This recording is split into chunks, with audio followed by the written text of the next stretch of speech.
क्यों त्र्यंबकेश्वर मंदिर में ब्रह्मा जी की पूजा नहीं होती? एक रहस्यमयी कथा जो आपको चौंका देगी। सोचिए, जो सृष्टि के रचयिता हैं, जिनके बिना यह संसार अधूरा है, उन्हीं ब्रह्मा जी की इस मंदिर में पूजा तक नहीं होती।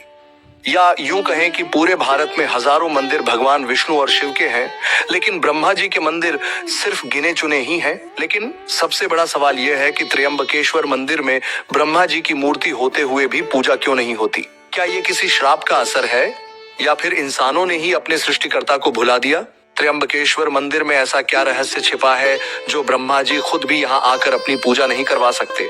कहीं ये किसी देवी का श्राप है? और अगर श्राप है तो आखिर ऐसा कौन सा श्राप था जिसने ब्रह्मा जी को इस मंदिर से दूर कर दिया? क्या यह किसी महान ऋषि का शाप था, या फिर स्वयं भगवान शिव ने ब्रह्मा जी को दंड दिया था, या फिर इसके पीछे छिपा है एक ऐसा रहस्य जो आज तक कोई नहीं जान पाया? वो सच होने वाला है जो आप सोच भी नहीं सकते। क्या आप इस सच को जानने के लिए तैयार है? तो चलिए जानते हैं। इस रहस्यमयी कथा को जानने के लिए इस वीडियो को अंत तक जरूर देखें। नारद मुनि का छल और देवियों का अहंकार, महर्षि अत्रि और अनसुया का तपोबल। पौराणिक काल में नासिक के पास स्थित त्र्यंबकेश्वर क्षेत्र घने जंगलों से घिरा था। इसी स्थान पर महर्षि अत्रि अपनी पत्नी अनसुया के साथ तपस्या कर रहे थे। उनकी तपस्या इतनी प्रबल थी कि स्वर्गलोक भी हिल उठा। देवराज इंद्र को भय हुआ कि कहीं उनकी स्वर्ग सत्ता न डगमगा जाए। तब देव इंद्रा ने नारद जी से अपनी विपदा बताई। तब नारद जी को एक चालाकी सूझी। एक दिन नारद मुनि देवताओं के लोकों में भ्रमण कर रहे थे। वे विष्णु लोक, कैलाश और ब्रह्मलोक पहुंचे। वहां उन्होंने माता लक्ष्मी, माता पार्वती और माता सरस्वती को एक साथ बैठा देखा। उनकी बुद्धि बड़ी चतुर थी। उन्होंने देवियों के बीच एक प्रश्न डाल दिया। हे देवियों, आप तीनों में सबसे अधिक पतिव्रता कौन है? तीनों देवियां सोच में पड़ गईं।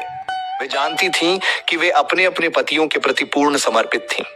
लेकिन तभी नारद मुनि ने एक और बात जोड़ दी। धरती पर एक ऐसी स्त्री है जिसका सतीत्व इतना महान है कि स्वर्ग की देवियां भी उसके आगे फीकी पड़ जाती हैं। तीनों देवियां आश्चर्यचकित हो गईं और पूछा, वह कौन है? नारद मुनि मुस्कुराए और बोले, वह है महर्षि अत्रि की पत्नी माता अनसुया। यह सुनकर माता लक्ष्मी, पार्वती और सरस्वती के मन में अहंकार जाग उठा। वे सोचने लगीं कि यदि माता अनसुया का सतीत्व इतना महान है तो क्यों न उनकी परीक्षा ली जाए। अनसुया की परीक्षा और त्रिदेव का बालक बनना। तीनों देवियां अपने पतियों भगवान ब्रह्मा, विष्णु और शिव के पास गईं और बोलीं, प्रभु, नारद मुनि ने कहा कि माता अनसुया ही सबसे बड़ी पतिव्रता है। क्या यह सत्य है? भगवान मुस्कुराए और बोले, निस्संदेह माता अनसुया का सतीत्व अतुलनीय है, परंतु देवियों को यह स्वीकार नहीं था।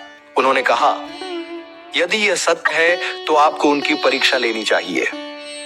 ऐसा भगवान विष्णु, शिव और ब्रह्मा को इस परीक्षा की आवश्यकता नहीं थी, लेकिन अपनी पत्नियों की जिद के कारण ब्रह्मा, विष्णु और महेश तीनों ऋषि अत्रि के आश्रम में साधु वेश में पहुंचे। उस समय महर्षि अत्रि अपने आश्रम से बाहर गए हुए थे। तभी 3 अज्ञात साधु वहां आए और माता अनसुया से भिक्षा मांगी।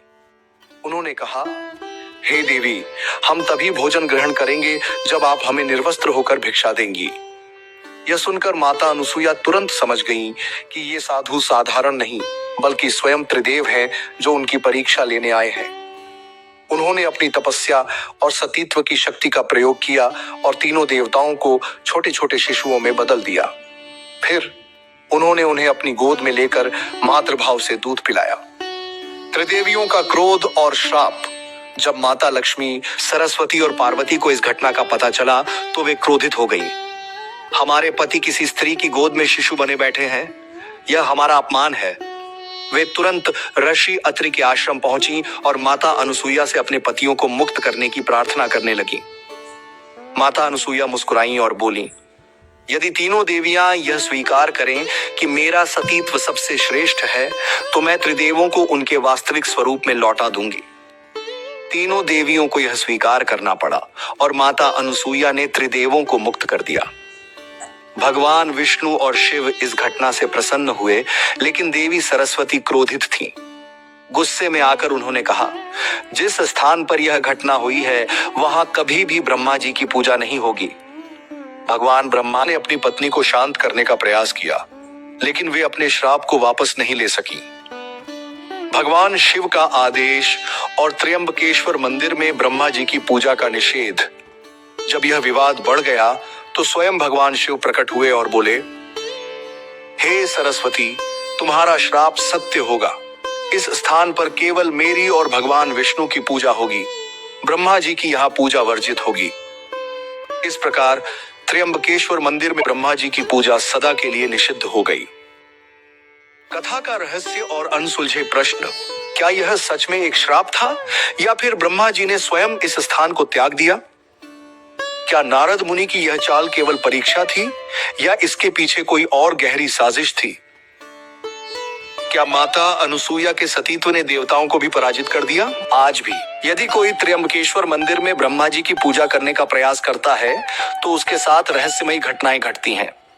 कुछ लोग कहते हैं कि उनकी पूजा स्वीकार नहीं होती, तो कुछ कहते हैं कि मंदिर में अदृश्य शक्तियां उन्हें रोक देती हैं।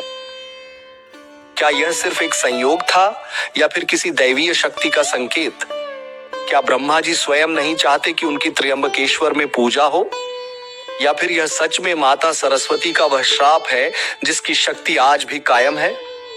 इस रहस्य का जवाब शायद कभी न मिले, लेकिन त्र्यंबकेश्वर मंदिर का यह रहस्य सदियों तक लोगों को चौंकाता रहेगा। यह कोई साधारण कहानी नहीं, बल्कि प्राचीन ग्रंथों और पौराणिक कथाओं से ली गई एक सच्ची आध्यात्मिक कथा है। अगर आपको यह ज्ञानवर्धक लगा तो लाइक करें, अपनी राय कमेंट में बताएं और ऐसी ही अद्भुत कथाओं के लिए चैनल को सब्सक्राइब करना न भूलें। आपका एक लाइक और कमेंट हमें और गहरी आध्यात्मिक कथाएं लाने की प्रेरणा देगा।